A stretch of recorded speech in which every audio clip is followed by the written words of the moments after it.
Assalamualaikum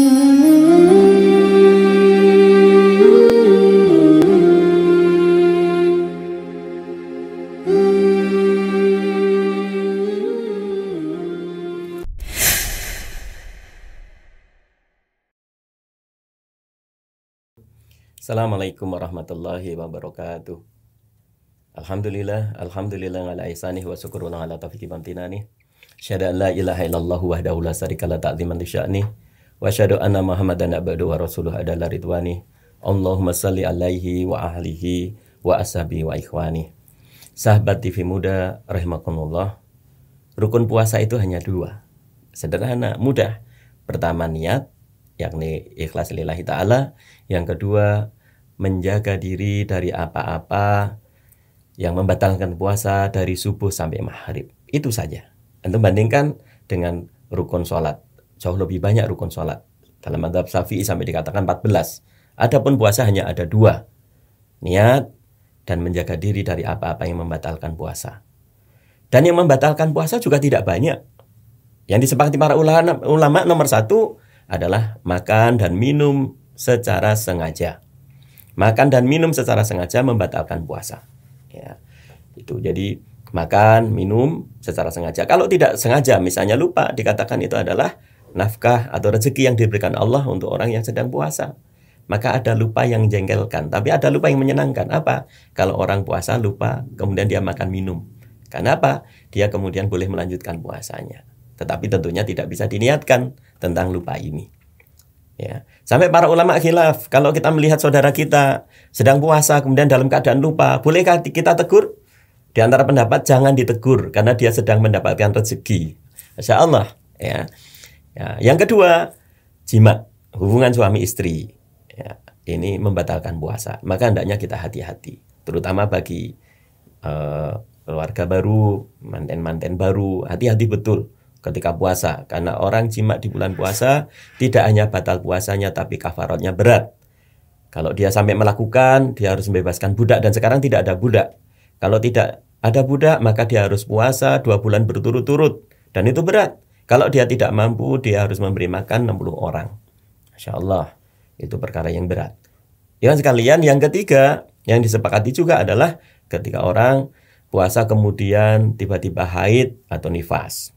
Haid bagi ibu-ibu, ya, misalnya meskipun buka puasa tinggal sebentar, tinggal 15 menit, ya, kalau sekarang jadwalnya barangkali sekitar jam 5:30 sore misalnya, kok jam 5:15 kemudian haid, tetap sudah batal. Jangan sampai loh kok kurang sebentar kok haid. Ya sudah, itu Allah SWT sudah mencatat pahala, tetapi puasanya dianggap batal. Begitu, itu diantaranya. Di antara pembatal puasa yang lain yang disepakati adalah muntah dengan sengaja. Muntah dengan sengaja disepakati membatalkan puasa. Adapun kalau tidak sengaja tidak membatalkan puasa. Yang berikutnya yang membatalkan puasa adalah keluarnya mani dengan sengaja. Jadi kalau tidak sengaja tidak membatalkan puasa. Misalnya ada sebagian orang barangkali tidur siang kemudian ihtilam, mimpi basah, maka puasanya tidak batal. Tetapi kalau dengan sengaja, ya, dengan cara tertentu barangkali kita semuanya paham, itu batal puasanya.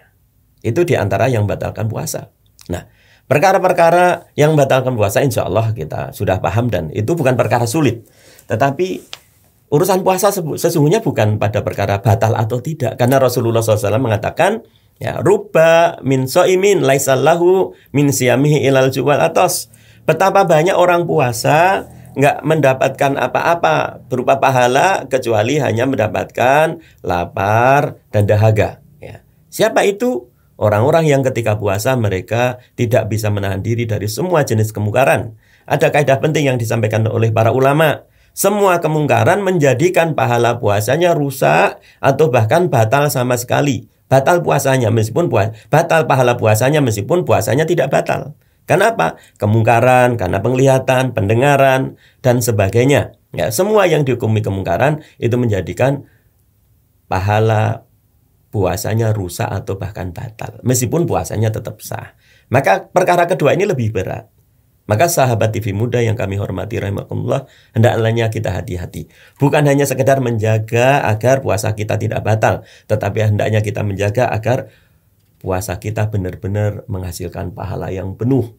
Kalau orang Jatinom bilang, biar nggak gabuk. biar pahalanya tidak sia-sia, tidak rusak, apalagi hilang sama sekali. Caranya bagaimana? Hati-hati. Ya, hendaknya kita menjadi orang puasa itu berbeda dengan orang yang tidak puasa. Dari pandangan kita, penglihatan kita, kemudian pendengaran kita, dan seterusnya. Pokoknya kita jaga diri dari yang membatalkan puasa, tapi juga hati-hati dari perkara yang bisa merusak pahala puasa kita.